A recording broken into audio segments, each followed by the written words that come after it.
విజయనగరం జిల్లా కొండకరకం రాజాం మండలం గార చీపురుపల్లిలో ఏర్పాటు చేయనున్న ఎంఎస్ఎంఈ పార్కుల నిర్మాణానికి సీఎం చంద్రబాబు విజయవాడ నుంచి వర్చువల్గా శంకుస్థాపన చేశారు. ఈ కార్యక్రమంలో ఎంపీ కలిసెల్లి అప్పలనాయుడు, ఎమ్మెల్యే పోసపాటి అతిథి విజయలక్ష్మి, గజపతిరాజు, అలాగే కలెక్టర్ పాల్గొని శిలాఫలకాన్ని ఆవిష్కరించారు.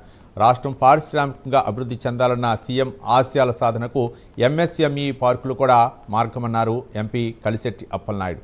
లక్షలాది మందికి ఉపాధి కల్పనతో పాటు సంపద సృష్టికి ఇవి దోహదపడతాయన్నారు. ఎంఎస్ఎంఈ పార్కుల ఏర్పాటు ద్వారా ప్రతి ఇంటి నుంచి ఒక పారిశ్రామికవేత్తను రూపొందించడంతో పాటు ప్రతి ఇంటికి ఉపాధి కల్పించేందుకు సీఎం కృషి చేస్తున్నారన్నారు ఎమ్మెల్యే అతిథి విజయలక్ష్మి. మన ముఖ్యమంత్రి వర్యులు నారా చంద్రబాబు నాయుడు గారు 1,00,000 పారిశ్రామికవేత్తలు మహిళల్ని తయారు చేయాలని ప్రత్యేకంగా వారి కోరిక. అలాగే మనం చూసుకుంటే ప్రత్యేకంగా ఒక ఇంటికి ఒక ఎంటర్ప్రెన్యూర్ అనేది తయారు చేస్తే అప్పుడు మనకెంతో ఫైనాన్షియల్ గా ఆర్థికంగా ఒక ఎదుగుదల అనేది మన ప్రాంత ప్రజలకి వస్తుందనే ఉద్దేశంతో ఇంటికి ఒక ఎంటర్ప్రెన్యూర్ అనేది ప్లాన్ చేస్తా ఉన్నారు.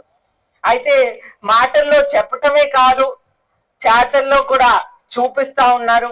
మీ అందరికి ఎంఎస్ఎంఈ పార్క్లు అనేది ప్రత్యేకంగా మన కొండపల్లి శ్రీనివాస్ గారు మన మినిస్ట్రీ ద్వారా మనకి పార్క్లు అనేది ఎంఎస్ఎంఈ పార్క్లు అనేది వస్తా ఉన్నాయి. అయితే small micro medium small scale industries అనేది ప్రత్యేకంగా ప్రోత్సహిస్తా ఉన్నారు. మన ఒక ఎయిర్పోర్ట్ మనకి ఇక్కడ సుమారు 20 కిలోమీటర్ల దూరంలో ఉంటది. అయితే ఎక్కడైతే ఎయిర్పోర్ట్ వస్తుందో ఎప్పుడైనా పారిశ్రామికవేత్తలకి ఒక అద్భుతమైన అవకాశాలు అనేది దొరుకుతాయి.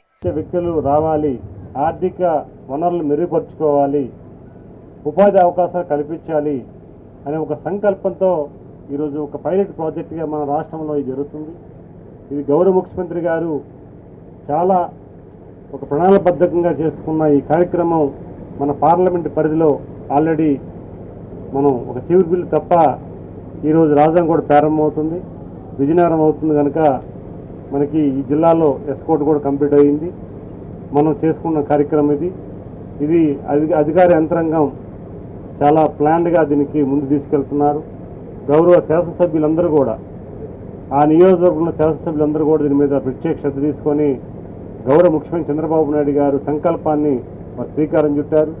అయితే మన విజయనగరం సంబంధించి మనకి విజయనగరం నగరానికి అతి సమీపంలో మనకి దాదాపు 12 ఎకరాలు దీన్ని కేటాయించడం, 67 మంది వ్యక్తుల్ని చిన్న మధ్యతరగతి పరిశ్రమలను ఏర్పాటు చేయడానికి అవకాశం కల్పించడం ఇది ఒక మంచి అదృష్టంగా